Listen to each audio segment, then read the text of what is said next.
गोष्ट कुठल्या एका बाईची नाही आहे, प्रत्येक दाबलेल्या आवाजाच्या बंडाची सुरुवात आहे.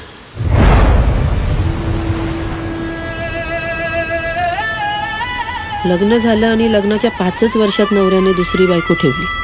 बरं जाब विचारलं तर म्हणाला, तुला नाही ना घराबाहेर काढलं, खायला प्यायला सणावाराला साडी मिळते ना, बायको आहेस, बायकोसारखी राहा. खूप शिकायचं होतं मला, पण 18 वर्षांची पण नाही झाली आणि लग्न ठरवलं. म्हणाले काय करायचंय शिकून काय IAS व्हायचंय. गुपचूप लग्न करायचं, मुलं काढायची, कारण मला आजोबा व्हायचंय. मला तर आवाजच नव्हता. चूल आणि मूल हीच तुझी जबाबदारी.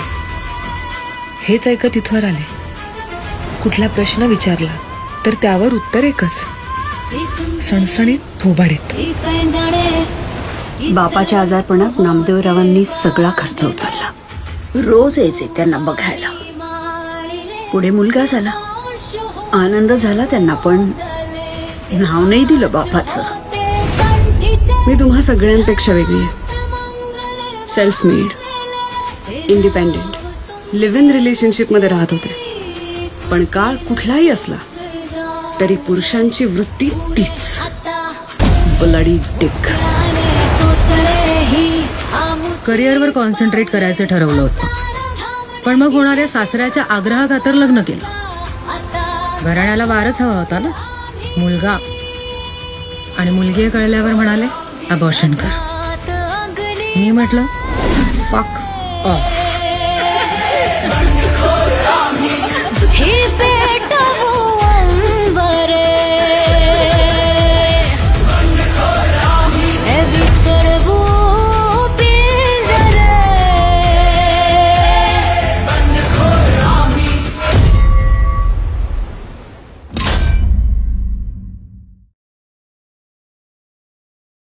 मराठीफिल्मडाटा.comचे नवीन अपडेट जाणून घेण्यासाठी लाईक करा, सबस्क्राईब करा आणि शेअर करायला विसरू नका.